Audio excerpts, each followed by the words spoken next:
فخر کون و مکان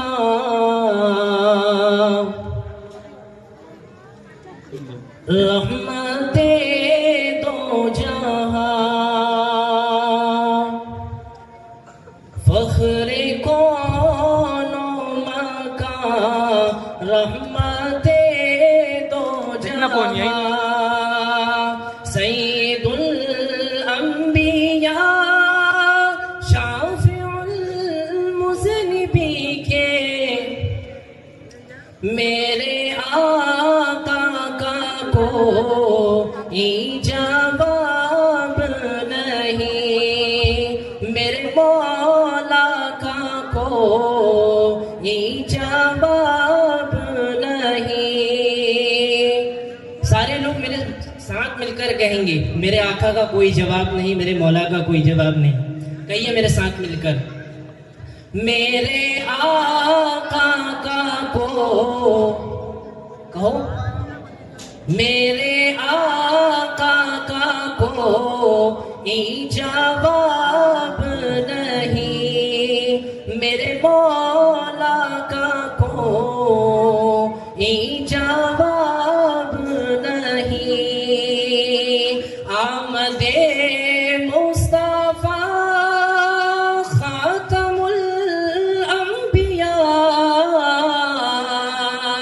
مرحبا مرحبا اے رسول امی کے میرے آقا کا کوئی جواب نہیں میرے مولا کا کوئی جواب نہیں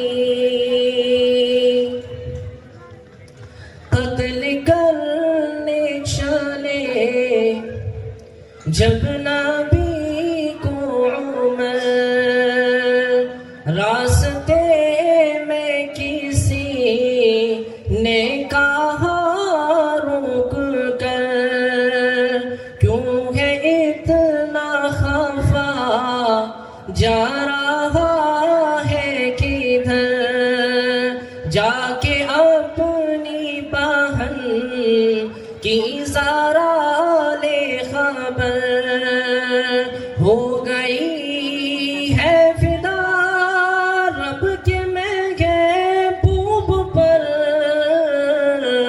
دل تو دل ہے زباں دل تو دل ہے زباں سے یہی کہ میرے آقا کا کوئی جواب نہیں میرے مولا کا کوئی جواب نہیں جب سمیہ نے دین کا کلمہ پڑھا جب سمیہ نے دین کا کلمہ پڑھا پھر پوچھے کھیل لعین کا بلشا لگا خون اسلام میں سب سے پہلا بہا پھر سمیہ نے دل سے یہی دی صدا میرا دل میری جان تجھ پہ قربان ہے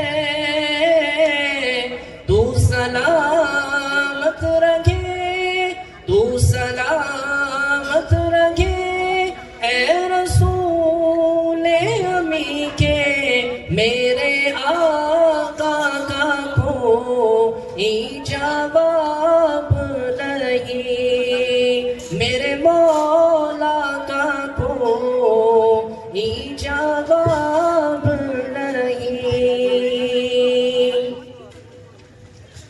شب اسرا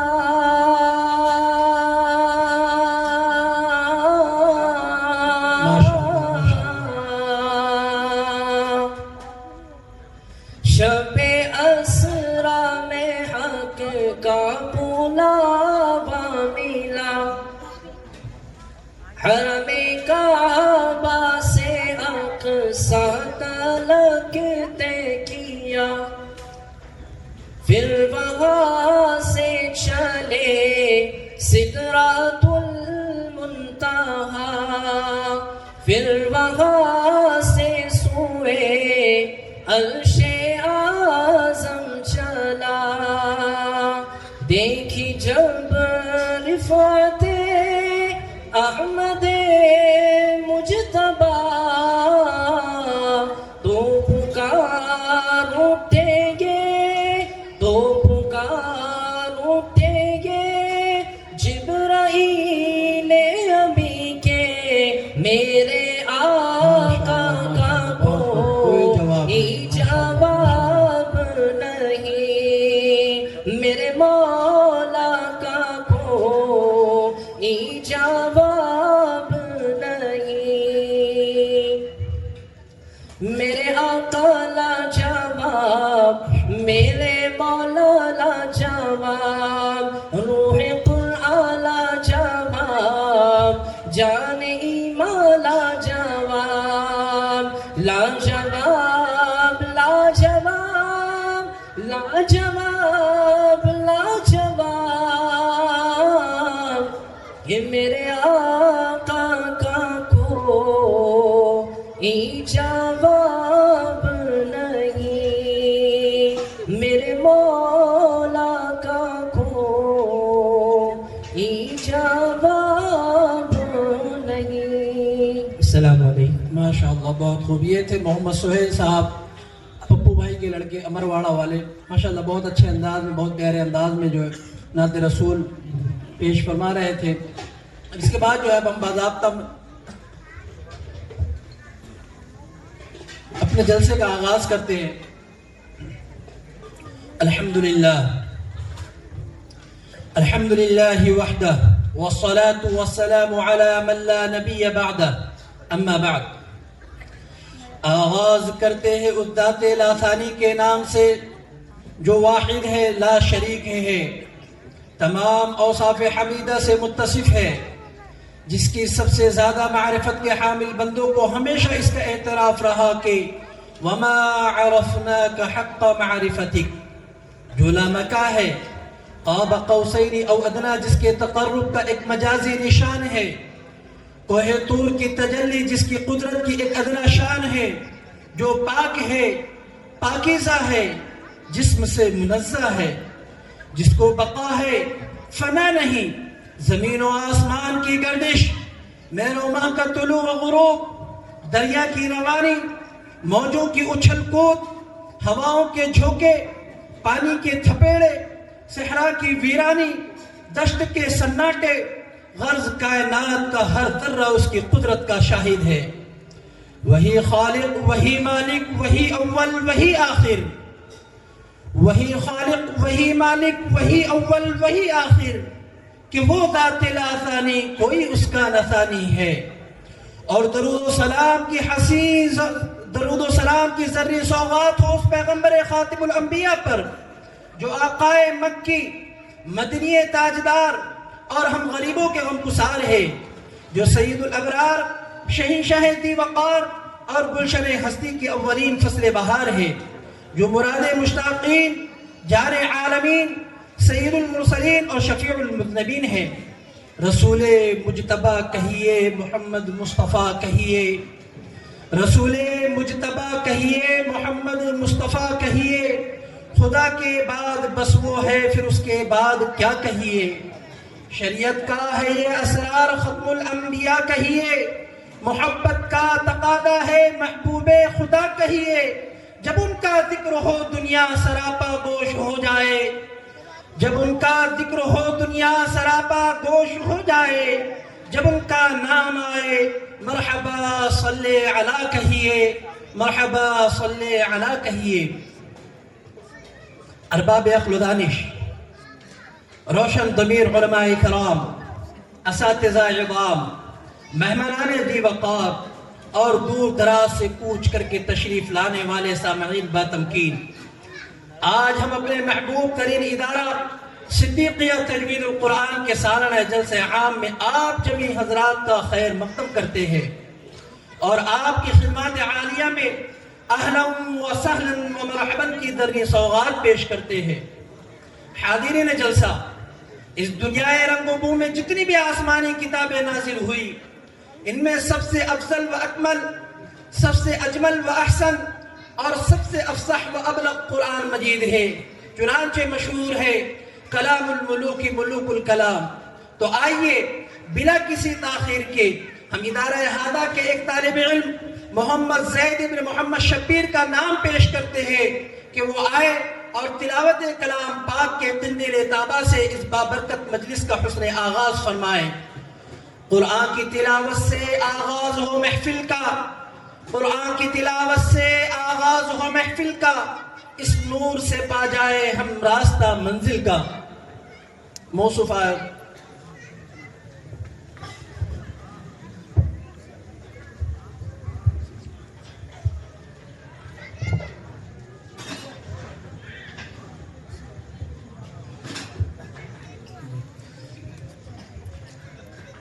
أعوذ بالله من الشيطان الرجيم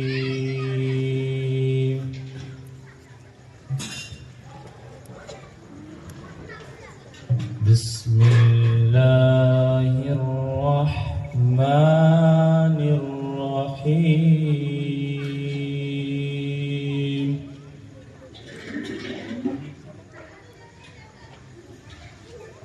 والضحى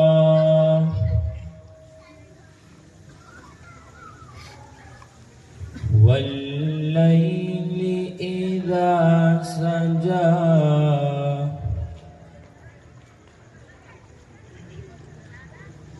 ما ودعك ربك وما قلى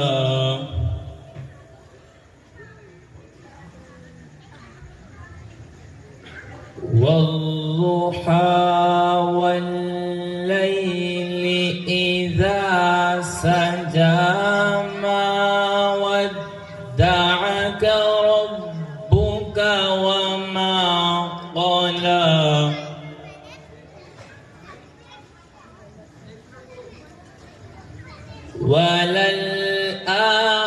وللآخرة خير لك من الأولى ولسوف يعطيك ربك فترضى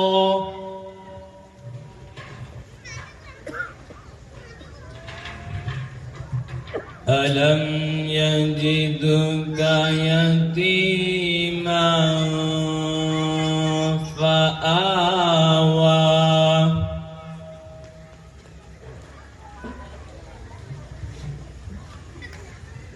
ووجدك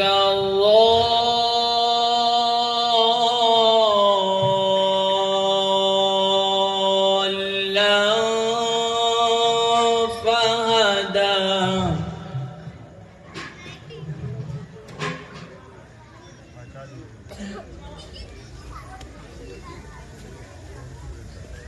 ووجدك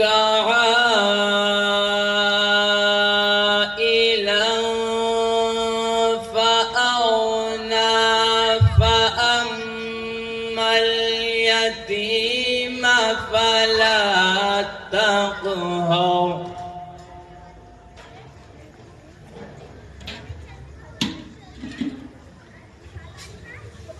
وأما السائل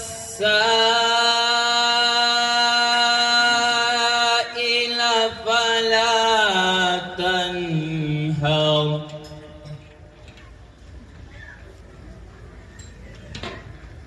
وأما بنعمة ربك فحدث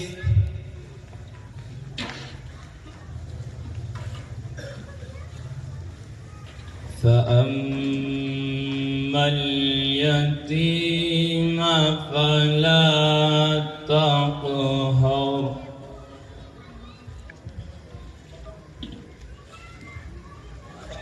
وأما السائل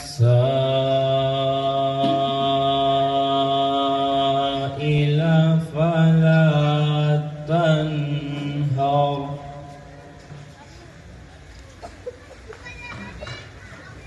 وأما بنعمة ربك فحدث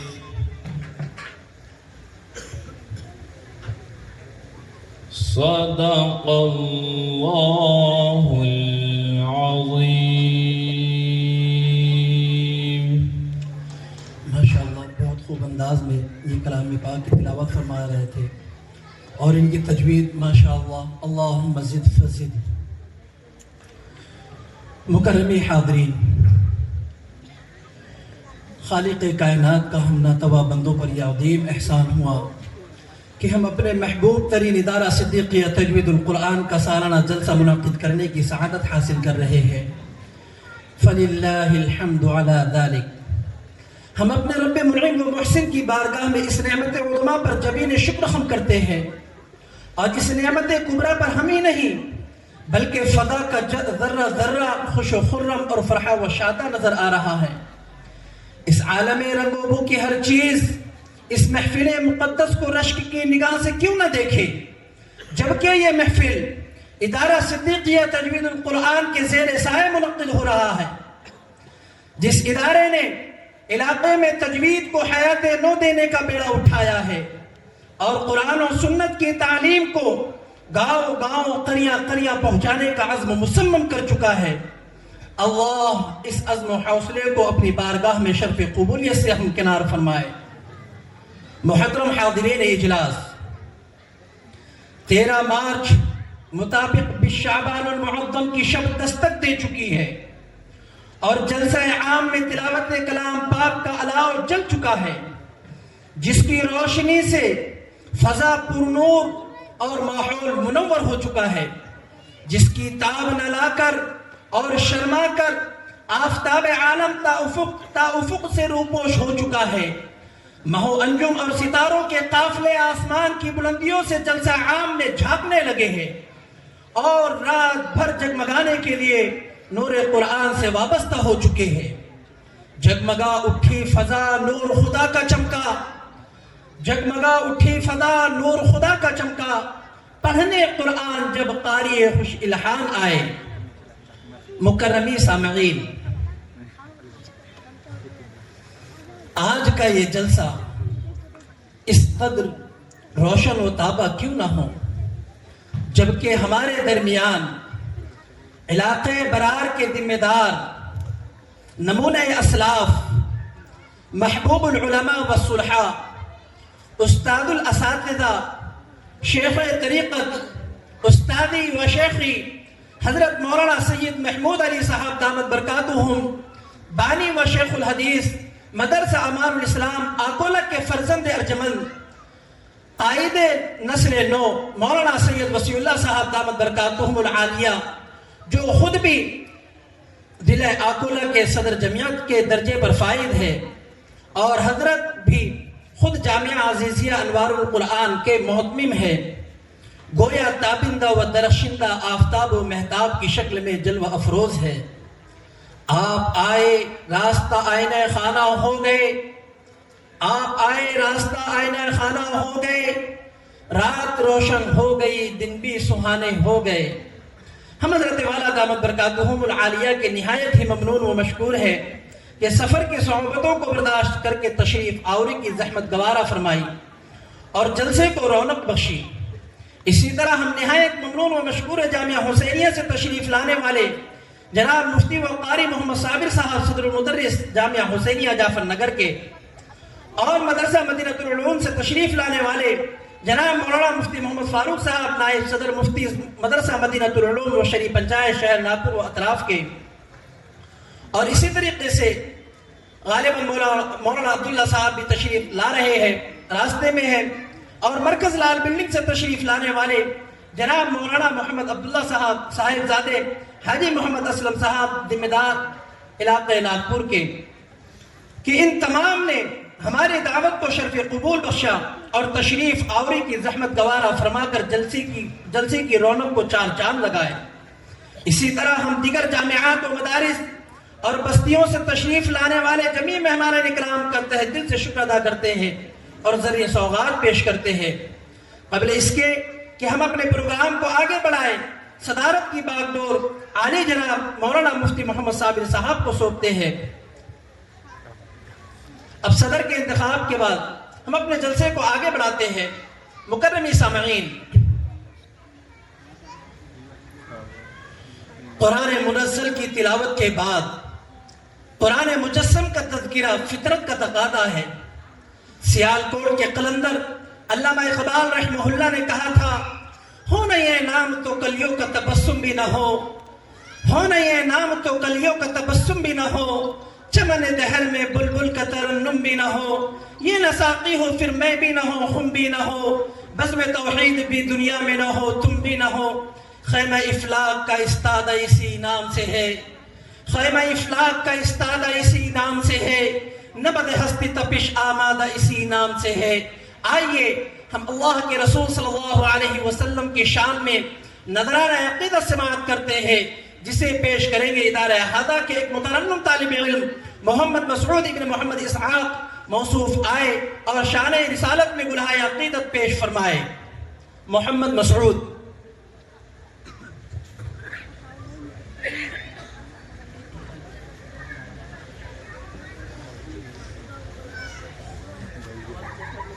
السلام علیکم ورحمۃ اللہ وبرکاتہ۔ وہ جس کے لیے محفل کونین سجی ہے، فردوس بری جس کے وسیلے سے بنی ہے، وہ ہاشمی مکی، وہ ہاشمی مکی مدنی العربی ہے، وہ میرا نبی میرا نبی میرا نبی ہے، وہ میرا نبی میرا نبی میرا نبی ہے، وہ میرا نبی ہے۔ احمد ہے محمد ہے وہی ختم رسول ہے، مخدوم مربی ہے وہی والی کل ہے۔ احمد ہے محمد ہے وہی ختم رسول ہے، مخدوم مربی ہے وہی والی کل ہے۔ اس پر ہی نظر، اس پر ہی نظر سارے زمانے کی لگی ہے، وہ میرا نبی میرا نبی میرا نبی ہے، وہ میرا نبی میرا نبی میرا نبی ہے، وہ میرا نبی ہے۔ والشمس ضحا چہرے انور کی جھلک ہے، واللیل سجا گئے سوئے حضرت کی لچک ہے۔ والشمس ضحا چہرے انور کی جھلک ہے، واللیل سجا گئے سوئے حضرت کی لچک ہے۔ عالم کو ضیاء، عالم کو ضیاء جس کے وسیلے سے ملی ہے، وہ میرا نبی میرا نبی میرا نبی ہے، وہ میرا نبی میرا نبی میرا نبی ہے، وہ میرا نبی ہے۔ اللہ کا فرمان لم نشرح لک صدرک منسوب ہے جس کے ورفعنا لک ذکرک۔ اللہ کا فرمان لم نشرح لک صدرک منسوب ہے جس سے ورفعنا لک ذکرک۔ جس ذات کا قرآن، جس ذات کا قرآن میں بھی ذکر جلی ہے، وہ میرا نبی میرا نبی میرا نبی ہے، وہ میرا نبی میرا نبی میرا نبی ہے، وہ میرا نبی ہے۔ مزمل یاسین و مدثر طہ، کیا کیا نئے القاب سے مولا نے پکارا۔ مزمل یاسین و مدثر طہ، کیا کیا نئے القاب سے مولا نے پکارا۔ کیا شان ہے اس کی، کیا شان ہے اس کی کہ جو امی لقبی ہے۔ وہ میرا نبی میرا نبی میرا نبی ہے، وہ میرا نبی میرا نبی میرا نبی ہے، وہ میرا نبی ہے۔ وہ ذات کے جو مظہر لولا کلمہ ہے، جو صاحب رف شب معراج ہوا ہے۔ وہ ذات کے جو مظہر لولا کلمہ ہے، جو صاحب رف شب معراج ہوا ہے۔ اسرا میں امامت، اسرا میں امامت جس نبیوں کی ملی ہے، وہ میرا نبی میرا نبی میرا نبی ہے، وہ میرا نبی میرا نبی میرا نبی ہے، وہ میرا نبی ہے۔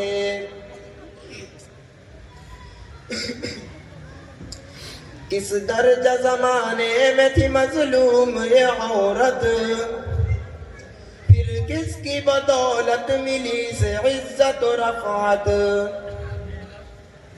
کس درجہ زمانے میں تھی مظلوم یہ عورت، پھر کس کی بدولت ملی سے عزت و رفعت۔ وہ محسن و غمخوار،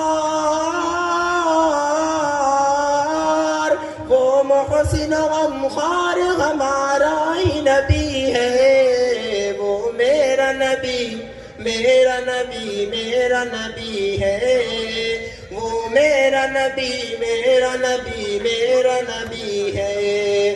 وہ ان کا نبی ان کا نبی سب کا نبی ہے، وہ میرا نبی میرا نبی میرا نبی ہے، وہ میرا نبی ہے۔ السلام علیکم ورحمۃ اللہ وبرکاتہ۔ ہم آئے ہوئے تمام مہمانوں کا پرتپاک استقبال کرتے ہیں۔ ہم لوگ تھوڑا سا آگے آگے سرک کر کے بیٹھے، پیچھے مجمع آ رہا ہے تو ان کو بیٹھنے کے لیے آسانی ہوگی، ورنہ جو ہے وہ جگہ ڈھونڈتے رہ جائیں گے تو پھر جگہ میسر نہیں ہوگی، تو پھر سب میں خلبلی مچ جائے گی۔ اس وجہ سے تھوڑا سا ہم آگے آگے سرک کر کے بیٹھیں گے تو انشاءاللہ پیچھے آنے والے مجموعوں کا بھی تھوڑا سا فائدہ ہو جائے گا۔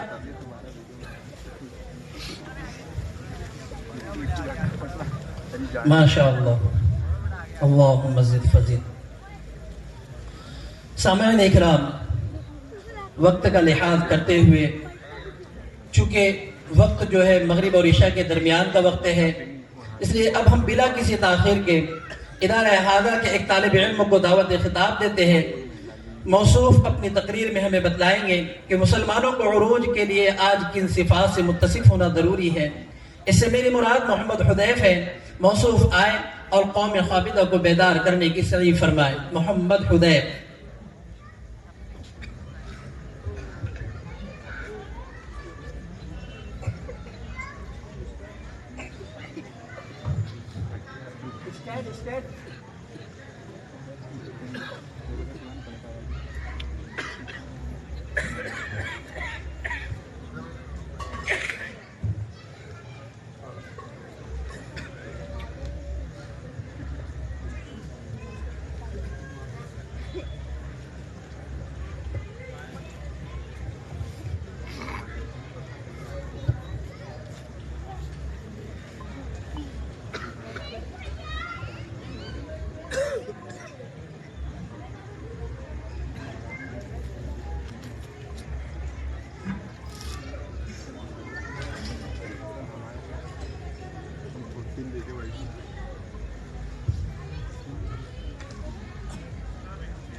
الحمد لله الذي كفى والصلاة والسلام على رسوله المصطفى أما بعد فقد قال الله تعالى ان الارض يرثها عبادی الصالحون. ترجمہ بلا شبہ ہمارے نیک بندے زمین کے وارث ہوں گے.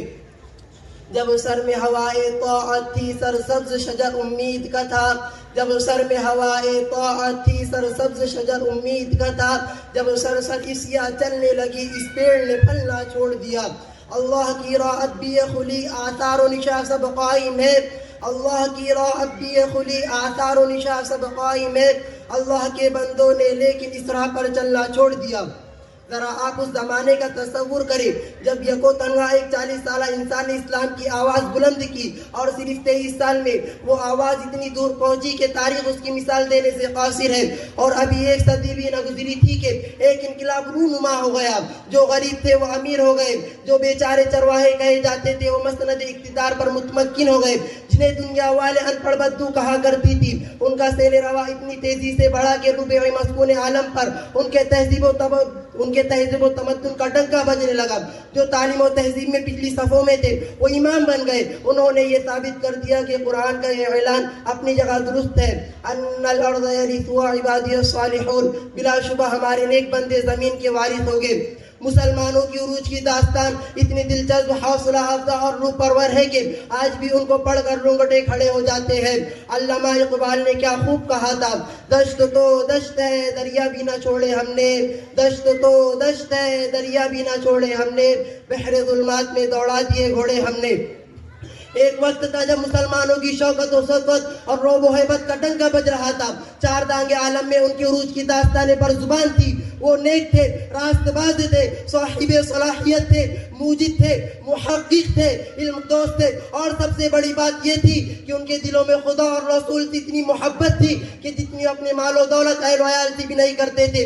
یہی وجہ تھی کہ جدھر رخ کرتے انہیں فتح ہی نصیب ہوتی. جس سرزمین پر قدم رکھتے وہ ان کے قدم چومنے کے لیے بے قرار نظر آتی. سچ کہا کہنے والے نے, جدھر رخ کیا سلطنت زیر فرمان, جدھر رخ کیا سلطنت زیر فرمان, جدھر آنکھ اٹھائی ممالک مسخر. مگر ہاں وہی قومات دلیل و خوار ہو رہی ہے, وہی اسلام کے نام لے وہ آج پہ در پہ شکستیں کھا رہے ہیں. چین سے لے کر افریقہ کے ساحلوں تک جہاں دیکھیے مسلمان زندگی کے میدان میں شکستیں کھاتا چلا جا رہا ہے. آخر کیوں؟ کہ ہم نے کبھی اس کو سوچا ہے؟ سوچیے اور سمجھیے. ظاہر ہے کہ جن صفات نے ہمیں ترقی کے منازل طے کرائے تھے, جن خوبیوں نے ہمیں بام عروج پر پہنچایا تھا, وہی خوبیاں اگر ہم پھر سے پیدا کر لیں تو یقین رکھیں ہم سب جلد کامیاب ہوں گے. آخر میں وہی شعر پھر سن لے تاکہ آپ کا ذہن پھر تازہ ہو جائے. جب سر میں ہوائے طاعت تھی سرسبز شجر امید کا تھا. جب سر میں ہوائے طاعت تھی سرسبز شجر امید کا تھا. جب سر اسیا چلنے لگی اس پیڑ نے پھلنا چھوڑ دیا. اللہ کی راہ اب بھی کھلی آثار و نشاں سب قائم ہے. اللہ کی راہ اب بھی کھلی آثار و نشاں سب قائم ہے. اللہ کے بندوں نے لیکن اس راہ پر چلنا چھوڑ دیا. وآخر دعوانا الحمد للہ رب العالمین. السلام علیکم ورحمۃ اللہ وبرکاتہ. ماشاء اللہ ماشاء اللہ. یہ تھے محمد حذیف جو ابھی تقریر پیش فرما رہے تھے. محترم سامعین, اب ہم اس کے بعد ادارہ احاطہ کی مختصراً رودات آپ کے گوش و گزار کرتے ہیں تاکہ تعلیم و تربیت کا چھوٹا سا خاکہ آپ حضرات کے سامنے بھی آ جائے. الحمدللہ رب العالمین والصلاة والسلام اما بعد. الحمدللہ گزشتہ 4 سال قبل مدرسے کی بنیاد رکھی گئی. ان 4 سال میں مدرسہ احاطہ میں دینیات کی 4 کلاس اور ایک حفظ کی کلاس وجود میں آئی. دینیات کی ان 4 کلاس میں نادر کلام پاک پر زیادہ توجہ مبذول کی جاتی ہے. خاص طور پر تجوید کو زیادہ اہمیت دی جاتی ہے. اس سے ہم لوگوں کا مقصد یہ ہے کہ ہمارے اپنے علاقے میں تجوید جو ناپید ہو رہی ہے اس کو ایک نئی روح بخشنا ہے. اس کے علاوہ عصری تعلیم میں ہندی, انگریزی اور حساب کا علم بھی سکھایا جاتا ہے. اب آئندہ سال سے باقاعدہ اسکول سے منسلک کر کے اسکولی نصاب پڑھایا جائے گا اور 1st کلاس سے 8th تک باقاعدہ اسکول سے اگزام دلوایا جائے گا. نیز بڑے طلبہ کی کمی کی بنا پر ہر ماہ میں 1 مرتبہ 24 گھنٹے کی جماعت بھی نکلتی ہے جس میں طلبہ اپنے شوق کا مظاہرہ پیش کرتے ہیں. الحمدللہ شروع سال میں طلبہ کے 69 داخلے رہے، جن میں سے سالانہ امتحان میں 40 بچوں نے شرکت کی۔ شروع میں طلبہ کی تعداد بڑھنے کی وجہ سے دارالاقامہ بھی اپنی تنگ دامنی کی شکایت کر رہا تھا، جس کی بنا پر بڑے طلبہ کو مسجد کے پورچ میں رات کا قیام کرانا پڑا اور تمام طلبہ کو کھانا مسجد کے صحن میں کھلانا پڑا۔ ادارہ احاطہ کے پاس بچوں کے قیام کے لیے ایک ہال اور 2 کمرے ہیں، اور انہی میں ان کا سامان بھی رکھا رہتا ہے، جیسا کہ آپ حضرات بھی اس کا مشاہدہ کر سکتے ہیں۔ اسی تنگ دامنی کی وجہ سے ہاتھ میں کچھ نہ ہوتے ہوئے بھی محض اللہ کی عطا کو دیکھتے ہوئے ادارہ احاطہ نے زمین خریدی کا بیڑا اٹھایا ہے، جو اللہ کے فضل و عطا اور آپ لوگوں کے تعاون سے پائے تکمیل تک پہنچنا ممکن ہے۔ اس لیے ہم اہل خیر حضرات سے درخواست کرتے ہیں کہ اس راہ میں خرچ کرنے کو سعادت سمجھتے ہوئے زیادہ سے زیادہ تعاون فرما کر آخرت کے لیے ذخیرہ تیار کریں۔ الحمدللہ ادارہ احاطہ میں موسم کے اعتبار سے اطباء کے باہم مشورے سے طلبہ کے طعام کا انتظام کیا جاتا ہے، جو طلبہ کے لیے صحت افزوں ہو سکے۔ نیز بیمار ہونے کی صورت میں علاج و معالجہ کا بھی بھرپور خیال رکھا جاتا ہے، چاہے اس کے لیے ناگپور تک کا سفر ہی کیوں نہ کرنا پڑے۔ الغرض ادارہ احاطہ دارالاقامہ میں مقیم طلبہ کی اچھے انداز میں مکمل کفالت کرتا ہے۔ الحمدللہ ادارہ احاطہ کا کل اسٹاف 7 لوگوں پر مشتمل ہے، جن میں سے 4 اساتذہ، 1 نگراں اور 2 کھانا بنانے والے ہیں۔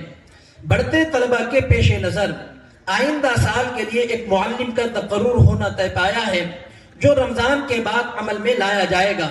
اس طرح پچھلے 1 سال کا خرچ 15,33,988 روپے رہا ہے، جو محض اللہ کے فضل و کرم اور آپ حضرات کے تعاون سے پورا ہوتا آیا ہے۔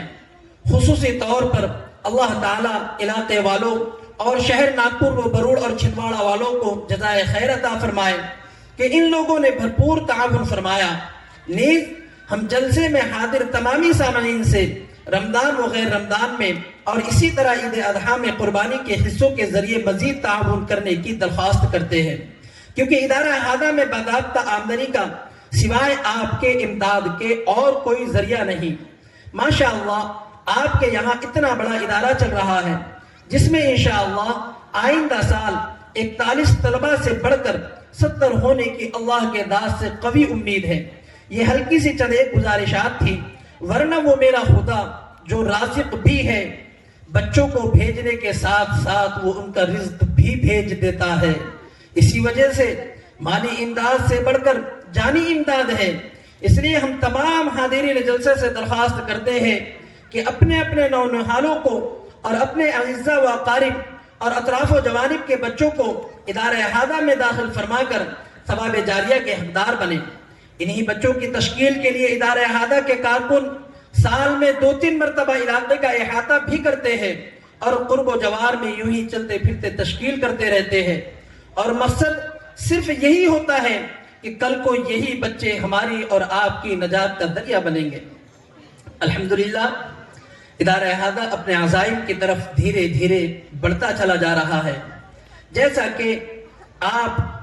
کہ اس کے ذمہ دار حضرات نے اپنے اطراف و جوانب کی طرف نظر رکھتے ہوئے یہ ارادہ کیا تھا کہ قریبی شہر ناگپور میں عالمیت کے مدارس موجود ہیں، لہذا ادارہ احاطہ میں دینیات و ناظرہ و حفظ اور تخصص فی قراءت حفظ بطریق جزری کی تعلیم دی جائے گی۔ الحمدللہ 3 سیڑھی تک پہنچ گئے ہیں، انشاءاللہ اللہ تبارک و تعالی 4تھی سیڑھی کی راہ بھی ہموار کر دے گا۔ اس کے لیے طلبہ کی تعداد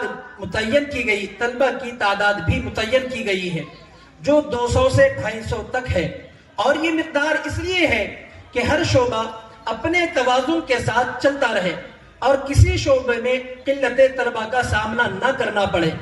اب یہ مقدار تو اس جگہ پر نہیں سما سکتی، اس لیے اراکین ادارہ احاطہ نے زمین خریدی کا عزم و ارادہ کر رکھا ہے۔ اللہ جزائے خیر عطا فرمائے اراکین ادارے کو کہ وہ اس معاملے میں تگ و دو اور سعی بھی کر رہے ہیں۔ نیز ساتھ ہی ساتھ اس بات کی اطلاع دیتے ہوئے ہمیں بے حد خوشی ہے کہ اللہ کے کرم سے 1 ایکڑ زمین کا سودا ہو چکا ہے، جس کی قیمت رجسٹری کے ساتھ 27 لاکھ روپے ہے۔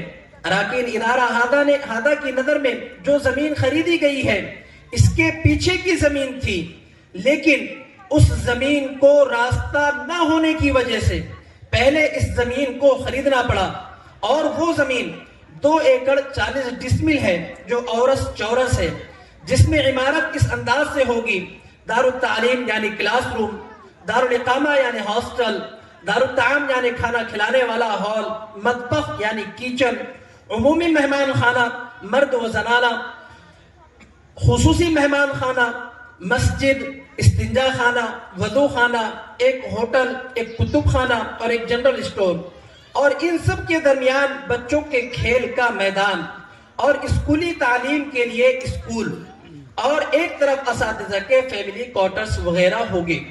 یہ تھی مدرسہ ہادہ کی روداد اور عزائم۔ اللہ تبارک و تعالیٰ سے دعا کرتے ہیں کہ اللہ تبارک و تعالیٰ مدرسے کے عزائم کو پورا فرمائے۔ اب جب روداد سن ہی لیے ہیں تو مناسب ہے کہ مختصراً سالانہ امتحان میں تمام کلاسوں میں نمبرات حاصل کرنے والے طلبہ کے ناموں کا اعلان کر دیا جائے، اور ان کے انعامات وقت کی قلت کے سبب بعد میں دے دیا جائے گا عشاء کے بعد، لیکن بچوں سے درخواست ہے کہ رخصت ہونے سے پہلے اپنا انعام لے کر کے جائیں۔ دینیات 0 میں اول نمبر سے کامیاب ہونے والے طالب علم ہے افضل ابن عمران کوپرا واڑی۔ اسی طریقے سے دوم نمبر پر کامیاب ہونے والے ہیں ریحان ابن قاسم ناگپور، اور سوم نمبر سے کامیاب ہونے والے ہیں یونس ابن یوسف ناگپور، اور دینیات اول نمبر سے کامیاب ہونے والے ہیں عمران بن عبد الحمید ناگپور۔ انہی کے بھائی ماشاءاللہ دونوں بھائی، ایک کا پہلا نمبر آیا، ایک کا دوسرا نمبر آیا، اللہ ان کے ذہن میں اور برکت عطا فرمائے، اور ان کے جو دماغ کو اللہ تبارک و تعالیٰ اپنے دین کے لیے استعمال فرمائے۔ دوم نمبر سے کامیاب ہونے والے ہیں اقرار بن عبد الحمید، یہ دونوں بھائی ماشاءاللہ، یہ بھی ناگپور سے ہے۔ سوم نمبر سے کامیاب ہونے والے ہیں گلفام ابن آصف، جو کہ سونیر سے ہے، اور دینیات دوم میں اول نمبر سے کامیاب ہونے والے ہیں فیضان ابن عابد چھندواڑہ سے ہیں۔ دوم نمبر سے کامیاب ہونے والے ہیں افضل ابن عبد العلیم، یہ سوسر سے ہیں، اور سوم نمبر سے کامیاب ہونے والے ہیں التمش بن عبد الحمید، یہ ہے مہوگاؤں سے۔ اسی طریقے سے دینیات سوم میں اول نمبر سے کامیاب ہونے والے ہیں عمر فاروق ابن محسن، یہ سوسر سے۔ دوم نمبر سے کامیاب ہونے والے ہیں ساحل بن فضل کریم، یہ ہے ہنگن گھاٹ سے۔ سوم نمبر سے کامیاب ہونے والے ہیں عالم بن عبد العزیز، یہ ہے ناگپور سے، اور درجہ حفظ میں اول نمبر سے کامیاب ہونے والے ہیں محمد مسعود ابن محمد اسحاق، یہ ہے مہوگاؤں سے۔ دوم نمبر سے کامیاب ہونے والے ہیں محمد حذیف ابن محمد داکر، یہ ہے شے گھاٹ سے ہے، سیندرجنا گھاٹ سے۔ اور اسی طریقے سے حفظ میں سوم نمبر سے کامیاب ہونے والے ہیں زید بن محمد شبیر چھندواڑہ سے۔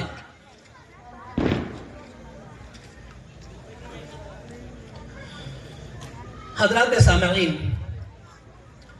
وقت گزرتا جا رہا ہے اور آپ حضرات کی تڑپ و بے چینی اور بے قراری بڑھتی چلی جا رہی ہے، اور چہرے کے خد و خال صاف بتا رہے ہیں کہ گویا آپ کا دل یہ صدائیں لگا رہا ہے، جو دل کی دوا ہے وہ دوا کیوں نہیں دیتے، جو دل کی دوا ہے وہ دوا کیوں نہیں دیتے، اے چارہ گرو ان کو بلا کیوں نہیں دیتے۔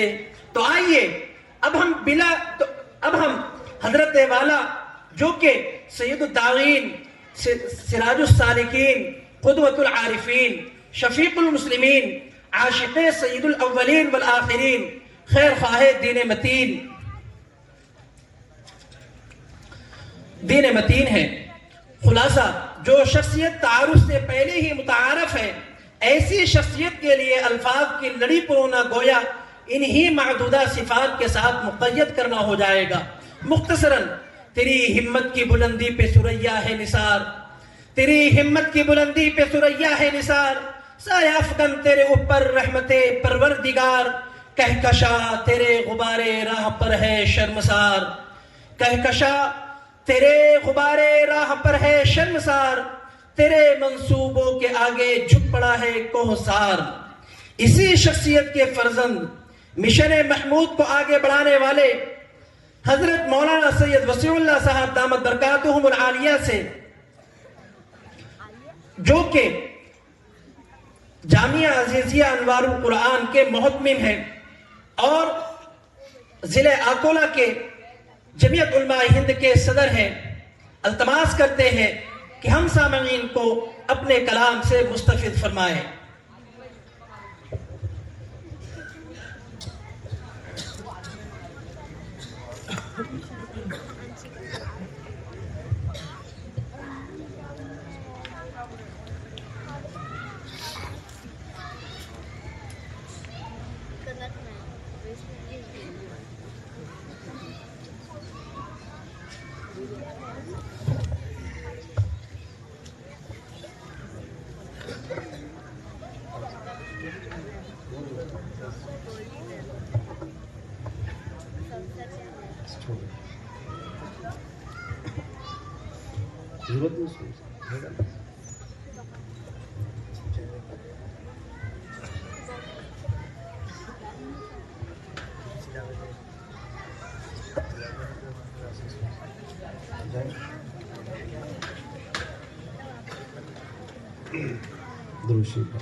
الحمد لله وحده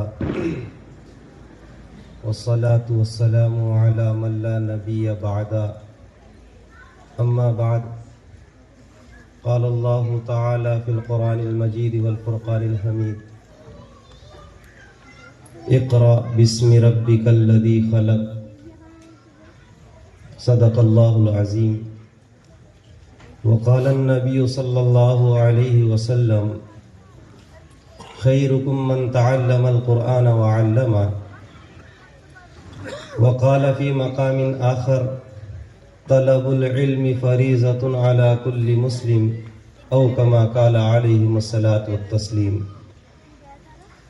اسٹیج پر رونق افروز اکابر علماء کرام، مشائخ اعظام اور عزیز طلبہ، معزز سامعین کرام، اصل آج اس جلسے کی رونق، روح وہ میرے والد محترم کو ہونا تھا۔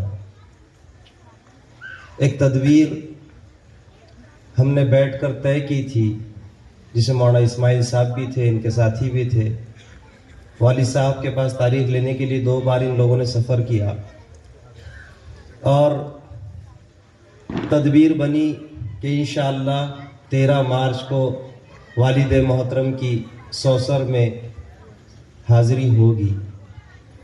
لیکن خالق کائنات کی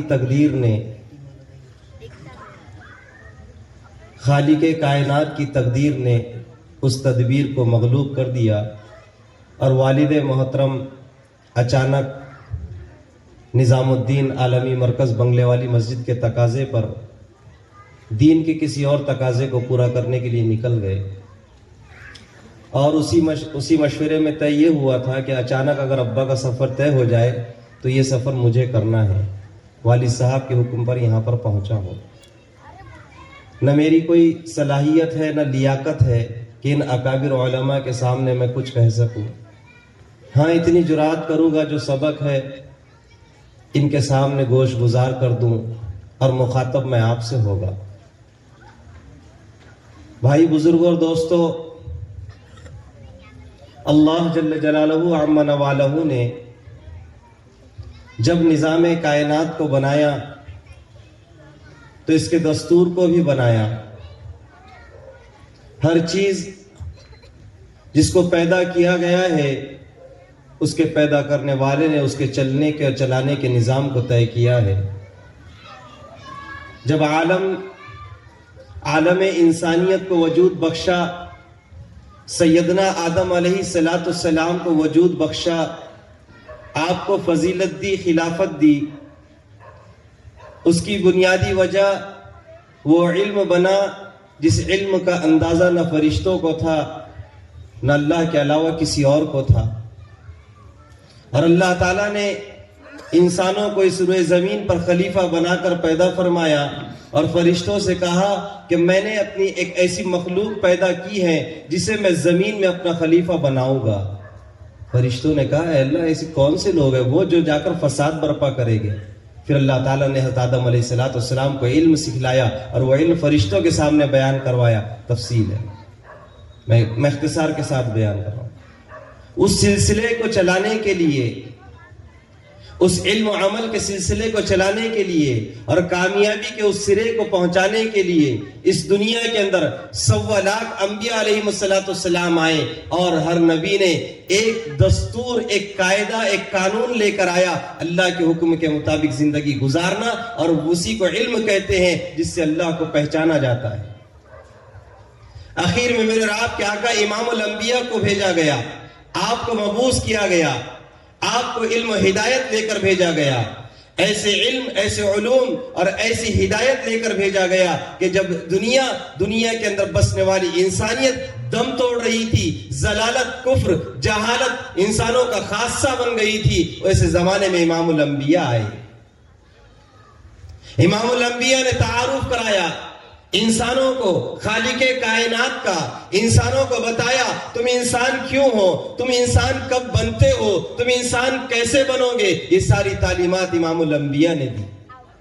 ورنہ بعثت نبی صلی اللہ علیہ وسلم سے پہلے نہ دنیا میں تعلیم کا اجتماعی کوئی نظام تھا, نہ منظم طریقے سے نظام تعلیم دنیا میں عام تھا. دنیا میں ظلم عام تھا, جبر عام تھا, اور بربریت عام تھی, فحاشی عام تھی.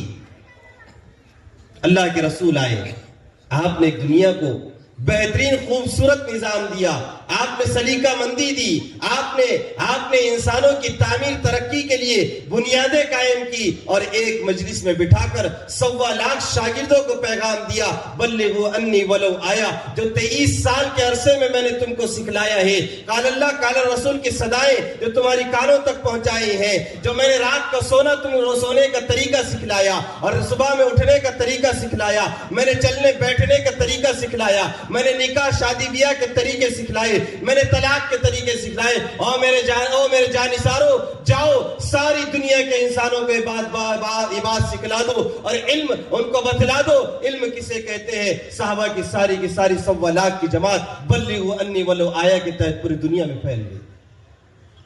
سن 459 ہجری تک اللہ کے رسول کا لایا ہوا دین سینہ بسینہ منتقل ہوتا رہا. مساجد علوم کے مرکز تھے, مساجد سیاست کی مرکز تھی, مساجد علوم کے مرکز تھے, مساجد عدالتیں تھی, مساجد سے سارا نظام مسلمانوں کا چلا کرتا تھا.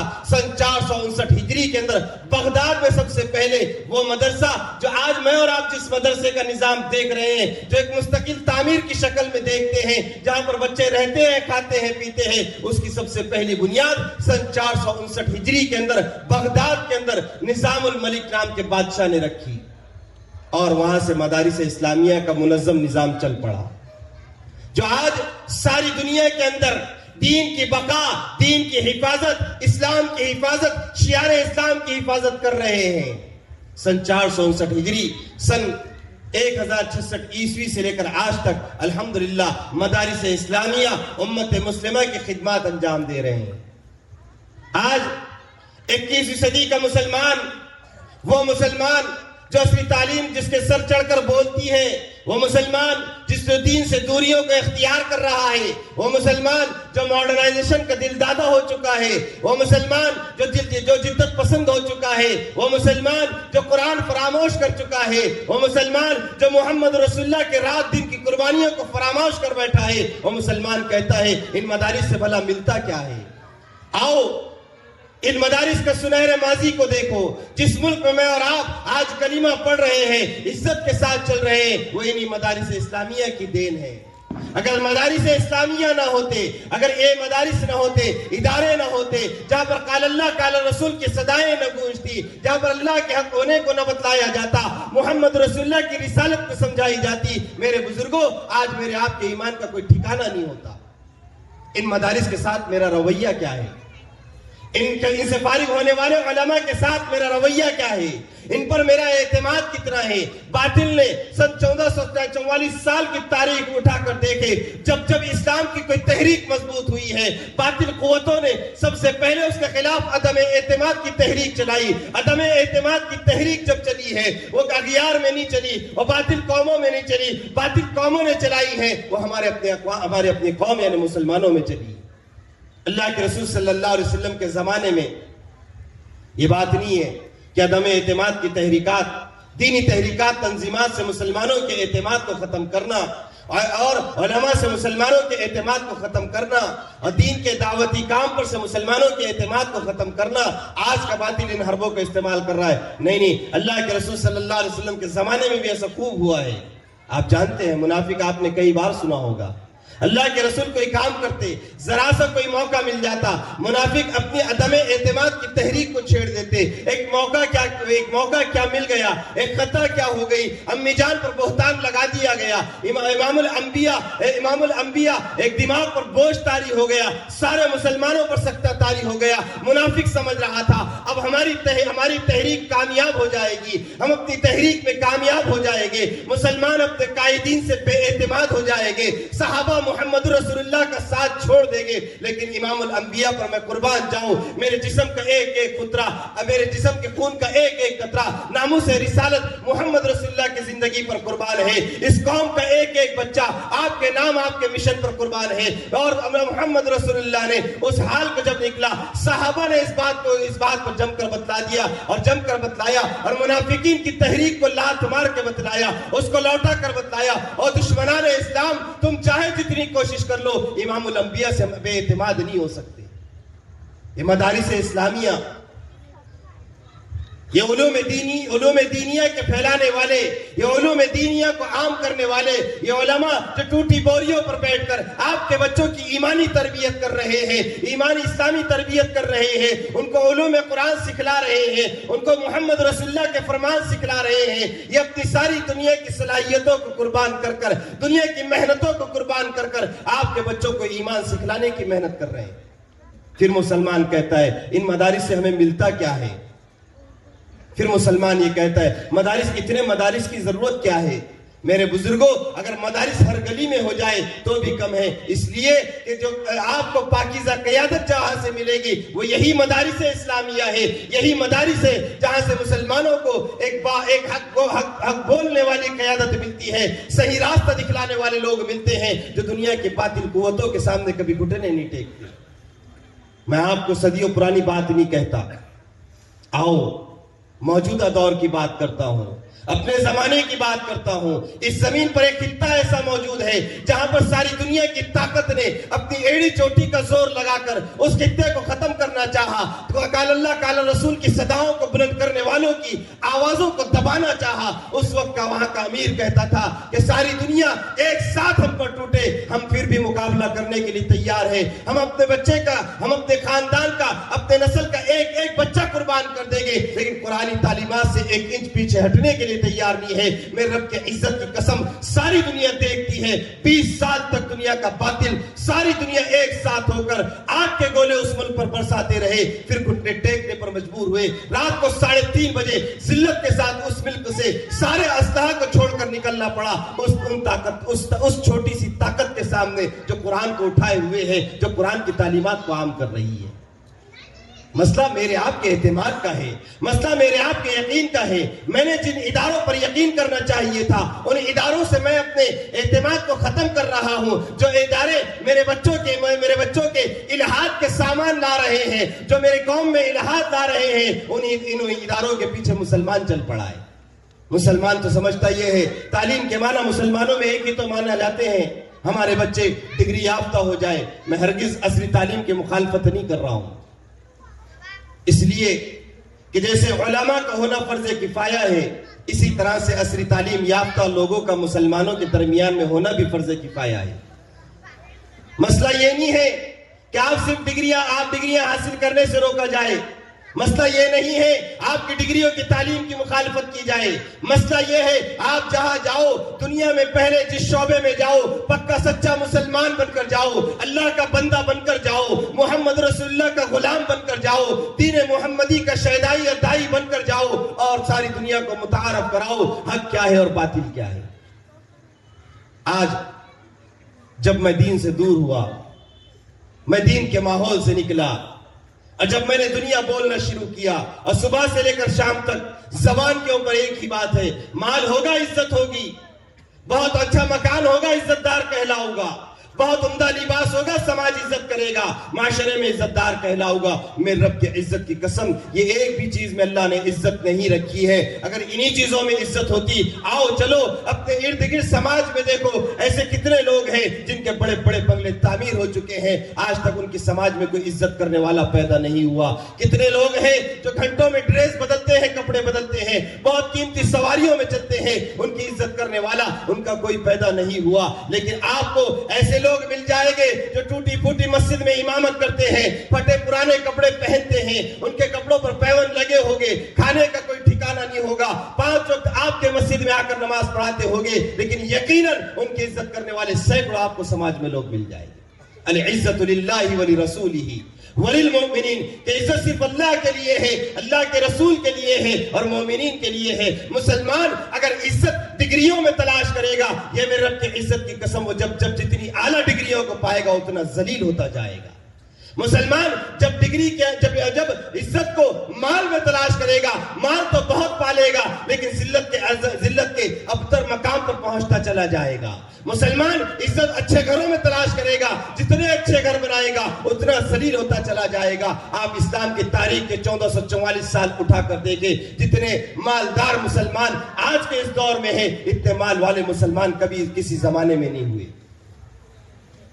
جتنی حکومتیں مسلمانوں کے پاس آج کے دور میں موجود ہیں, اتنی اس سے پہلے کے زمانے میں کبھی موجود نہیں تھی. جتنی فوجیں, جتنے اسلحہ جات آج کے مسلمانوں کے پاس میں موجود ہیں, اتنے کسی دور میں نہیں تھے. پھر اس کے باوجود ہم سارا عالم اسلام زبوحالی کا شکار کیوں ہے؟ پتہ یہ چلا امت مسلمہ نے علوم شرعیہ اور علوم قرآنیہ کو فراموش کیا ہے, تب جا کر اللہ نے ذلت کے اس حال کے اوپر ڈال دیا ہے. ہم نے اپنے بچوں کو کس چیز کا رخ کرایا؟ پھر جب بڑا ہو جاتا ہے, بچہ ڈگری حاصل کر لیتا ہے, ماں باپ کی خدمات کو فراموش کرتا ہے, باپ کی بے حرمتی کرتا ہے, جب جا کر باپ کو افسوس ہوتا ہے, ہائے افسوس میں نے کیا کر دیا, ہائے افسوس میں نے کیا کر دیا, میں نے کہاں ڈال دیا. میں نے اسے سوچا تھا جو بڑھاپے کا سہارا بن جائے گا, جو میری آنکھوں کی ٹھنڈک بن جائے گا, جو میرا زور بازو بن جائے گا, آج وہی مجھے تکلیف دیتا ہے, آج وہی میرے ساتھ بدزبانی کرتا ہے, آج وہی مجھ سے عداوت کرتا ہے, وہی مجھ سے بغاوت کرتا ہے. ہاں میرے بھائی, وہ ضرور کرے گا, اس لیے کہ اسے تعلیم نہیں دی گئی, اسے پیسے کا نشہ سکھلایا گیا ہے, اسے پیسہ کمانے کا طریقہ بتلایا گیا ہے, اسے مال جمع کرنے کی ہوس دی گئی ہے, اسے اچھی گاڑی کا لالچ دیا گیا ہے, اسے عمدہ مکان کا شعور دیا گیا ہے, اسے بتلایا گیا عمدہ مکان ہوگا تو عزت ہوگی. اب وہ یہ ہرگز احسان نہیں مانے گا کہ میری باپ کی وجہ سے میں یہاں پر آیا ہوں. میں بات ایسی نہیں کہہ رہا ہوں, ایسی نہیں کہہ رہا ہوں. ایسے کئی نوجوان ہیں جو اپنے باپ کے دلوں کو دکھا رہے ہیں, بڑی بڑی کمپنیوں میں کام کرتے ہیں. ہمارے شہر کا واقعہ بتا رہا ہوں, اچھا خاصا اپنا دعوت کے کام کا ساتھی ہے. اس کا بیٹا جب فارغ ہوا انجینئرنگ سے, میں 10-12 سال پرانی بات بتلا رہا ہوں, وپرو کے اندر کلکتہ میں اس کی پوسٹنگ ہوئی تھی. وہ بچہ اپنے باپ سے برابر بات کرتا رہا.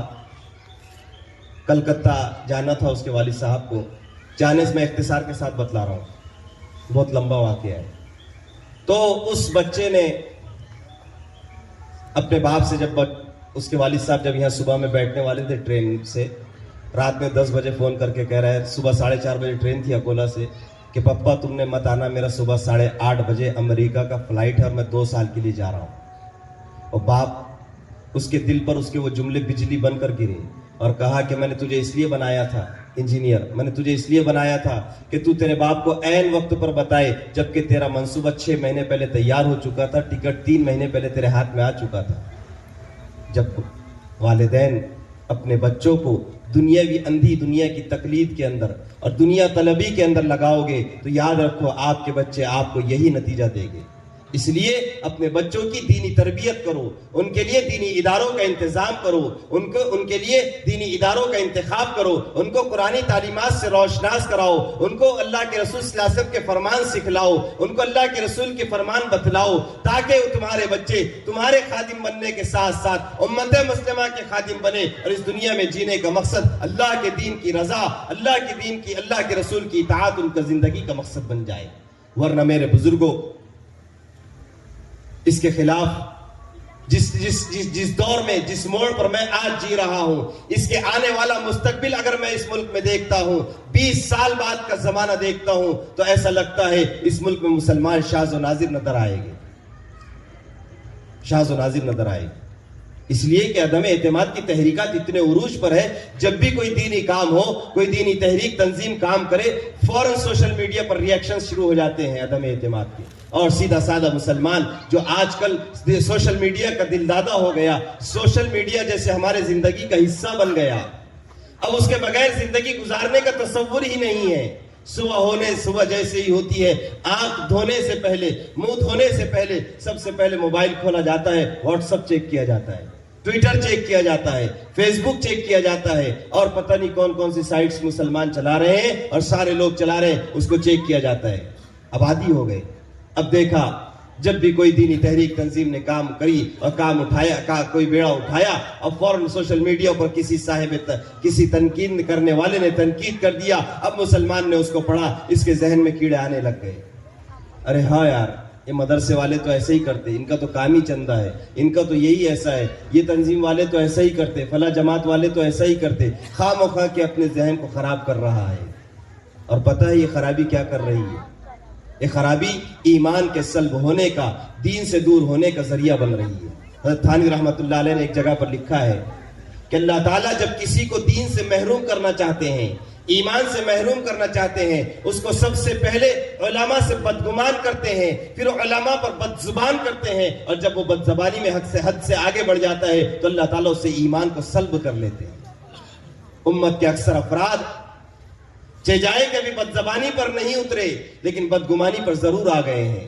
کسی نہ کسی چیز کو لے کر کبھی علماء سے بدگمان ہوتے نظر آتے ہیں، کبھی دین کی دعوت کے کام کے کرنے والوں سے بدگمان ہوتے نظر آتے ہیں، کبھی مساجد کی انتظامیہ سے بدگمان ہوتے نظر آتے ہیں، کبھی مدارس اسلامیہ کی انتظامیہ سے بدگمان ہوتے نظر آتے ہیں۔ جہاں جاؤ بدگمانی نظر آتی ہے، محبت کہیں نظر نہیں آتی۔ اگر کوئی محبت کی بات کرے، کوئی اخوت کی بات کرے، کوئی الفت مودت کی بات کرے، تو اسے لوگ دیوانہ سمجھتے ہیں اور ایسا کہتے ہیں آج کے دور میں بھلا ایسا کون ہوگا؟ آپ بن کر تو دیکھیں، سارا زمانہ آپ سے محبت کرنے والا بن جائے گا۔ مسئلہ میری اپنی ذات کا ہے، میں اپنے آپ میں تبدیلی کرنا نہیں چاہتا، میں اپنے آپ کو بدلنا نہیں چاہتا، میں اپنے آخرت بنانا نہیں چاہتا، میں اللہ کو راضی کرنا نہیں چاہتا، میں محمد رسول اللہ کے نام پر، جب میرے محمد صلی اللہ علیہ وسلم کے طریقے پر زندگی گزارنا نہیں چاہتا۔ اسی لیے بہانے بناتا ہوں۔ جو لوگ چاہتے ہیں ہم اللہ کے دین کے خادم بنے، میرے رب کے عزت کی قسم، آؤ ابو بکر صدیق کی زندگی کو دیکھو۔ جب ایک بار طے کر لیا اب جینا اور مرنا اللہ کے لیے ہے، تو پھر محمد رسول اللہ سے یہ نہیں پوچھا یا رسول اللہ کب چلنا ہے، کتنے دیر کے لیے چلنا ہے، کتنے دن کے لیے چلنا ہے، مکہ واپس آنا ہے یا نہیں آنا ہے۔ اب کوئی سوال نہیں ہے۔ جب زندگی وقف کر دی اللہ کے دین کے لیے، جب زندگی دے دی ہے محمد رسول اللہ کے نام پر، اب کوئی سوال نہیں۔ محمد رسول اللہ نے کہا چلو ابو بکر صدیق ہم کو چلنا ہے، بس نکل پڑے۔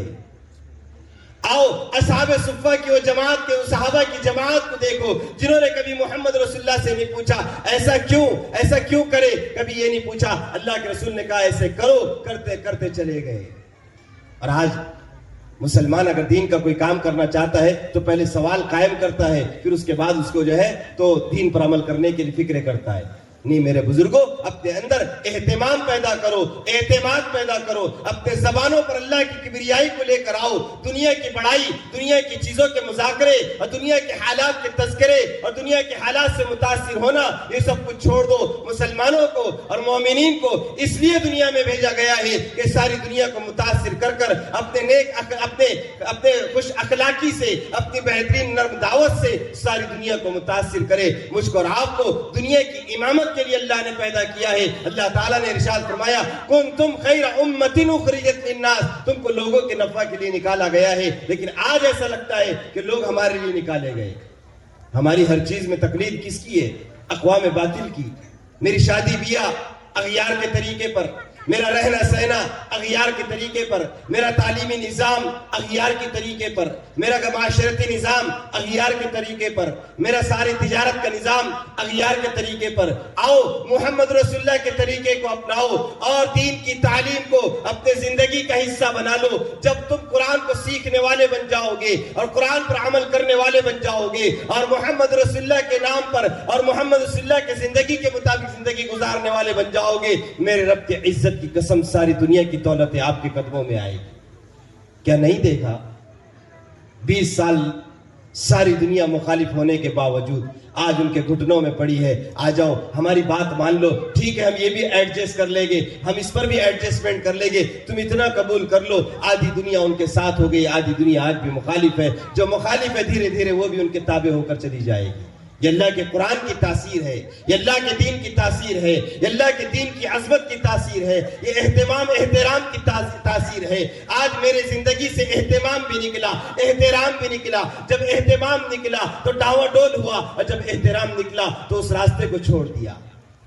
پھر بھی اللہ کا احسان ہے, دعوت تبلیغ کی برکت سے اللہ نے یہ شعور دیا ہے. ایسے علاقوں میں اداروں کا قائم ہونا, ایسے علاقوں میں جہاں پر دین کی بوباس نہ تھی وہاں پر اداروں کا قائم ہونا, دین کے مراکز کا قائم ہونا, مدارس کا قائم ہونا اور وہاں سے خدام دین کا پیدا ہونا, یہ خوش آئین مستقبل کی علامت بھی ہے. جہاں خوش آئین مستقبل کی علامت ہے وہیں لمحے فکریہ بھی ہے. جیسے ادارہ ہمارے مستی میں قائم ہوا, اس کو مستحکم کرنا میری ذمہ داری, اس کو آباد کرنا میری ذمہ داری, اس کی حفاظت کرنا میری ذمہ داری. اب جان کی قربانی کا موقع آئے گا, جان بھی لگائے گے, مال کی قربانی کا موقع آئے گا, مال بھی لگائے گے. نظام چلائے گا اللہ, تکفل کرے گا اللہ. مال لگانا میرا اس لیے ہے, ادارے کی ضرورت نہیں ہے, میری ضرورت ہے. مال خرچ کرنا اس لیے ہے, اللہ کی ضرورت نہیں ہے, میری اپنی ذاتی ضرورت ہے تاکہ آخرت کی زندگی میں کامیاب ہو جاؤں. اللہ نے جو مال دیا, منال دیا, حساب کیا جائے گا. اولاد دی ہے, پوچھا جائے گا, بتا میرے بندے میں نے تجھے بہترین ہونہار بچے دیے تھے, میں نے 3 بیٹے دیے تھے, تو نے بیٹوں کا کیا کیا؟ میرے رب کی عزت کی قسم کل قیامت کے دن اگر میں کھڑا ہو گیا, میرا رب مجھ سے پوچھے بتا میں نے مال دیا تھا کہاں خرچ کیا, میرے پاس جواب دینے کے لیے کوئی جملہ نہیں ہے. مجھ سے پوچھا جائے گا بتا میں نے تجھے بہترین بیٹا دیا تھا جو حسین بھی تھا, خوبصورت بھی تھا, جوان بھی تھا, ذہین بھی تھا, تو نے کیا کیا؟ میرے پاس کوئی جواب نہیں ہے. بتاؤ کل قیامت میں میرے رب کو کیا جواب دوں گا؟ میرے مولا دنیا ترقی پذیر تھی اور ماڈرن ایجوکیشن کا زمانہ تھا, ترقی یافتہ تعلیم کا زمانہ تھا, ایجادات کا زمانہ تھا. میرے مولا میں نے اسے ڈاکٹر بنا دیا تھا, میں نے اسے سائنٹسٹ بنا دیا تھا, میں نے اسے میں نے پائلٹ بنا دیا تھا, میں نے فلاں انجینئر بنا دیا تھا. میرا مولا پوچھے گا بتا کہ تو نے اسے قرآن سکھایا تھا, کہ میرے نبی کے فرمان سکھلائے تھے, میرا دین سکھلایا تھا, میرے دین کا علم سکھلایا تھا, کیا میں نے تجھے اولاد اس لیے دی تھی تو دنیا کے اندر اس کے ذریعے سے بڑی بڑی کوٹھیوں کو باندھتا؟ بتا میں نے تجھے اولاد اس لیے دی تھی اس سے مال کمواتا؟ میرے رب کی عزت کی قسم اس دن جواب دینے کے لیے میرے پاس کچھ نہیں ہوگا. اللہ نے جان دی ہے, جان کی قدر کر لو. مال دیا ہے, مال کی قدر کر لو. مال کو فضول خرچی سے بچانا ہے, اللہ کے راستے پہ لگانا ہے. سب سے بہترین خرچہ ہے اللہ کے راستے میں نکلو, جان مال لے کر نکلو, دور دراز کے سفر کرو جیسے اللہ کے رسول صلی اللہ علیہ وسلم کے صحابہ نے کیا. اس کے بعد اگر آپ کے پاس میں اللہ نے اس سے بھی زیادہ مال دیا ہے, ان مدارس کے اوپر خرچ کرو, ان مدارس کے اوپر مال لگاؤ. یہ مدارس اگر آپ جان نہیں لگا سکے, آپ کی مال کی وجہ سے مستحکم ہوگے, مضبوط ہوگے, آپ کا کردار بھی تاریخ میں لکھا جائے گا. یہ مدارس والے آپ کے پاس کبھی ہاتھ پھیلانے کو نہیں آئے گے. یہ اگر آواز لگاتے ہیں, آپ کی محبت میں آواز لگاتے ہیں, یہ خوب جانتے ہیں جو لوگ مدرسے چلاتے ہیں, پوچھو ان کی راتیں کس حالت میں گزرتی ہیں. ان کی راتیں کروٹیں بدلتے ہوئے گزرتی ہیں. کبھی رات کے آخر حصے میں اٹھ جاتے ہیں اور کہتے ہیں اے مولا ہم نے ایک بیڑا اٹھایا ہے تیرے بندوں کو دین پہ چلانے کا. اے میرے مولا ہم نے ایک بیڑا اٹھایا ہے قال اللہ قال رسول کی صداؤں کو عام کرنے کا. میرے مولا اپنی قدرت سے انتظام کرنا, اور جب اللہ تعالیٰ ان کی صداؤں کو سنتا ہے اپنے غیب سے انتظامات کر بھی دیتا ہے. یہ اس کے لیے سعادت کی بات ہے جس کا مال استعمال کیا جائے گا، اور اس کے لیے ڈرنے کی بات ہے جس کا مال مردود کر دیا جائے گا۔ اپنے مالوں کو ایسے مدارس پر، اداروں پر خرچ کیا جائے جہاں پر اللہ اور اس کے رسول کے دین کی تعلیم عام سکھلائی جاتی ہے، قرآن و سنت کی تعلیم ان کو دی جاتی ہے۔ ایسے مدارس کی حفاظت کرنا، ان کا احترام کرنا، ان کے خلاف چلنے والی عدم اعتماد کی تحریکات کو زیر کرنا، یہ میری آپ کی اول ترین ذمہ داری ہے۔ میں ہرگز یہ بات نہیں کہہ رہا ہوں کہ آپ اپنے بچوں کی اصلی تعلیمات پر پیسے خرچ نہ کرو، آپ اس پر بھی خرچ کرو، اس پر بھی خرچ کرو۔ صرف یہ نہیں ہے کہ آپ اپنے بچوں کو اصلی تعلیمات پہ جگہ دیں۔ اللہ نے آپ کو نرینہ اولاد دی ہے، یعنی بیٹے دیے ہیں، ایک سے زیادہ دیے ہیں۔ آپ عزم کریں کہ میں اپنے ایک بچے کو اللہ کے دین کے لیے وقف کر دوں گا اور اس کو جو ہے تو مدرسے میں ڈال دوں گا۔ اقوام باطل صدیوں سے محنت کر رہی ہے اور اسی عزم، اسی جوش کے ساتھ میں کرتے ہیں۔ ان کے گھر میں اگر کوئی پہلا بچہ پیدا ہو، بیٹا ہو یا بیٹی ہو، وہ اٹھا کر لے جا کر چرچ میں دیتے ہیں، ان کے عبادت خانوں میں دیتے ہیں، ان کے مقتداؤں کو دیتے ہیں۔ یہ ہمارا بچہ ہے، اس کی تربیت بھی آپ نے کرنی، اس کی تعلیمی نظم بھی آپ کو کرنا، ہم اس کے اخراجات بھی دیں گے۔ اب یہ ہمارا جو ہے تو ہمارا یہ بچہ ہمارے جو ہے تو آپ ہمارے دین کی اشاعت کے لیے، ہمارے دین کی اشاعت کے لیے جو ہے تو ہمارا بچہ وقف کر دیا گیا۔ اب اس کی جان آپ کے پاس میں ہے، مال آپ کے پاس میں ہے، ہم آپ سے کوئی احتساب نہیں لیں گے، شرط یہ ہے کہ دین ہمارا عام ہونا چاہیے۔ لیکن آج اس کے مقابلے میں جب اپنی قوم کا اور اپنی ذات میں اور اپنی گریبان میں جھانک کر دیکھتا ہوں تو مجھے یہ لگتا ہے ہم اپنے بچوں کو دینی مدارس سے بچاتے ہیں، بلکہ کچھ لوگ تو ایسے ہیں جو یہ سمجھتے ہیں یہ 5-7 ہزار میں 10 ہزار میں مولوی کیا زندگی گزار لے گا۔ آپ نے تجزیہ کرنا، میں نے ان لوگوں کو بھی دیکھا ہے جو ماہانہ 1.5 لاکھ روپے مہینہ کماتے ہیں، اور ان لوگوں کو بھی دیکھا ہے جو ماہانہ 7,000 روپے کماتے ہیں، پھر بھی زندگی کا معیار 7,000 والے کا اونچا ملا، 1.5 لاکھ والے کا اس سے نیچے ہی تھا۔ آپ تجزیہ کر لو۔ اس لیے یہ عزم کرو کہ انشاءاللہ یہ مدرسہ ادارہ ابوبکر صدیقیہ تجوید القرآن کو ہم مضبوط کریں گے، مستحکم کریں گے۔ جب بھی جیسے تقاضے آئے گے، جب تقاضا آئے گا جان لگانے کا، جان بھی لگائیں گے، مال لگانے کا آئے گا، مال بھی لگائیں گے، بچوں کو دینے کا آئے گا، بچوں کو بھی دیں گے، لا کر دیں گے۔ اپنی اولاد ہے تو بھی ان کے ہاتھ میں دو، اور اگر اپنے پاس میں اپنی اللہ نے آپ کو نرینہ اولاد نہیں دی ہے تو آپ اپنے ذمہ ایک بچہ لو کہ ہم اس کی تشکیل کر کے اس مدرسے میں لا کر ڈالیں گے۔ کریں گے سب کے سب؟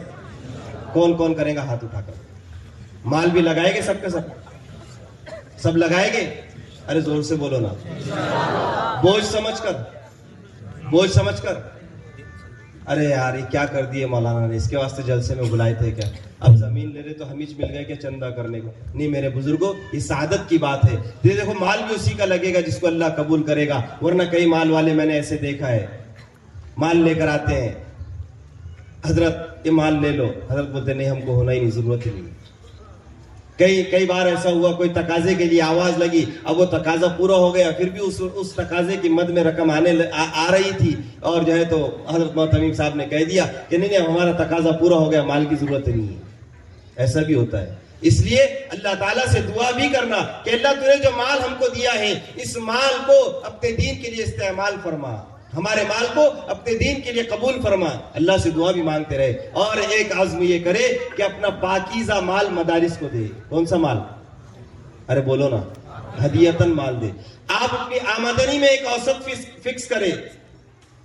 سال میں اگر آپ 2 لاکھ 3 لاکھ 4 لاکھ روپے سالانہ آپ کی آمدنی ہے، آپ فیصد طے کریں، 2%، 3%، 5%، جتنی آپ کی استعداد ہے، اور وہ ہدیتاً مال ان مدارس والوں کو لے کر جا کر دے، ان کی خدمت پہ پیش کرے۔ حضرت وہ نونہال بچے جو امت کی قیادت کرنے والے ہیں، ہمارے دل یہ چاہتا ہے کہ ان کے پیٹ میں پاک مال جائے۔ میں ہرگز یہ بات نہیں کہہ رہا ہوں کہ آپ زکوٰۃ روک لیں، زکوٰۃ تو مجبوری کے درجے میں ہمارے اکابر نے مدارس کے لیے شروع کیے تھے۔ جس زمانے میں دارالعلوم کی بنیاد پڑی حالات بہت سنگین تھے، اس لیے ہمارے علماء نے فیصلہ کیا تھا کہ ٹھیک ہے کوئی بات نہیں، ابھی ایسے حالات ہیں ہم زکوٰۃ ہی پر کام چلا لیں گے۔ لیکن اب یہ المیہ ہو گیا کہ ہمارا عام مسلمانوں کا مزاج بن گیا، زکوٰۃ جو ہے تو وہاں پر کیا کریں گے؟ صرف مدرسوں میں دیں گے۔ تو ہم زکوٰۃ بھی دیں اور کوشش یہ کریں, آج ہم عزم کریں, آج 2-4-5 لوگ ہوں گے, لیکن انشاءاللہ اللہ کی ذات سے امید ہے یہ 2-4-5 اگر مخلص ہو گئے ہدیوں پر مدرسے میں ہدیتاً تعاون کرنے والے, تو انشاءاللہ یہ 2-4-5 لوگوں کے اخلاص کی برکت سے آنے والے 5-7 سال میں آپ دیکھیں گے مدرسے کا آدھا خرچ آپ ہدیے پر چلانے والے بن جائیں گے. کم از کم مطبخ کا نظام تو ہدیے پر آ جائے. کریں گے سب کے سب؟ اپنی آمدنی میں سے طے کرو, اور جتنا اللہ کے راستے میں خرچ کرو گے اللہ اتنی برکت دے گا, لیکن خرچ کرنے میں نیت اللہ کی رضا کی ہو, اخلاص کے ساتھ میں خرچ کیا جائے. میں نے دوپہر میں بھی جلسے میں کہا, ایک آدمی مدرسے کے اندر بڑا کمرہ بنائے, بلڈنگ بنائے, اور کہے کہ ٹھیک ہے نام کی پارٹی ہماری لگا دو, بورڈ لگا دو. اس نے اسٹیمیٹ دیا تھا مدرسے والوں نے 20 لاکھ 22 لاکھ روپے کا, پتہ یہ چلا 35 لاکھ روپے لگ گئے. جناب عالی نے صرف 20 لاکھ روپے دیے, باقی پیسہ مدرسے والوں نے ڈالا. اور وہی اسٹیمیٹ بنا تھا, ایک مخلص صاحب خیر آیا اور کہا کہ حضرت کتنے کا ہے؟ کہا کہ 22 لاکھ کا اسٹیمیٹ ہے. لی ٹھیک ہے میں کر دوں گا, باقی میرا نام مت آنا, میرا نام مت کہنا, کسی سے میرے نام کا اظہار مت کرنا. پتہ یہ چلا کہ 22 لاکھ کا کام 15 لاکھ 12 لاکھ روپے میں ہو گیا. تو اسے اخلاص کی برکت کہتے ہیں. آپ کا 1 روپیہ اخلاص کے ساتھ میں اللہ کے دین کی مدد کے لیے خرچ کرنا, وہ 1 کروڑ روپے سے بہتر ہے جو ریا کے لیے خرچ کیا جائے. آپ کے 1 روپیے سے اللہ وہ سارے کام کروائے گا جو ریا کے 1 کروڑ روپے سے نہیں ہوں گے. اس لیے مدرسے میں تعاون بھی کرے تو اخلاص کے ساتھ بھی کرے, لیکن اگر موقع آئے ظاہر کرنے کا تو وہ بھی اخلاص ہے. ایسا نہیں ہے کہ معلوم پڑ رہا ہے سب اخلاص کے اندر 2 روپے 5 روپے دے کر جا رہے ہیں. ایسا نہیں ہے. آپ بڑی رقومات بھی خرچ کریں, کبھی اخلاص ظاہر کرنا بھی ہے اور کبھی چھپانا بھی ہے. تبھی انشاءاللہ مدرسے کی مسجد کے لیے تعاون کا مولانا اعلان کریں گے, تو جس کو بھی تعاون کرنا ہے وہ اپنے نام کا اظہار کریں. ماشاءاللہ مدرسے میں جو زمین دی گئی ہے اس کی جو رقم ہے 1 ایکڑ زمین جو لی گئی ہے تو اس کی رقم 27 لاکھ روپے رجسٹری کے ساتھ بنتی ہے. لیکن جیسا کہ میں روداد میں پیش کیا آپ حضرات کے سامنے کہ جو زمین خریدی جانی تھی وہ اس کی پیچھے کی زمین تھی, لیکن اس زمین کو رستہ نہ ہونے کی بنا پر یہ زمین بطور مطلب مجبوری کے طور پر لیا گیا تاکہ اس زمین کو رستہ مل جائے. اور وہ زمین جو ہے وہ 2 ایکڑ 40 ڈسمل زمین ہے. تو یہ 27 اور وہ جو ہے 40 کے لگ بھگ ایسی کچھ رقم کا ہم لوگوں کو ابھی جو ہے اپنے نام ظاہر کریں اور لکھوائے, جس میں اللہ تبارک و تعالی نے جتنی استطاعت دیا ہے وہ اپنی استطاعت کے بقدر لکھوائے. دیکھیں بھائی انشاءاللہ یہ ساری بات اپنے سامنے میں آگے ماشاءاللہ عزم ارادہ کریں.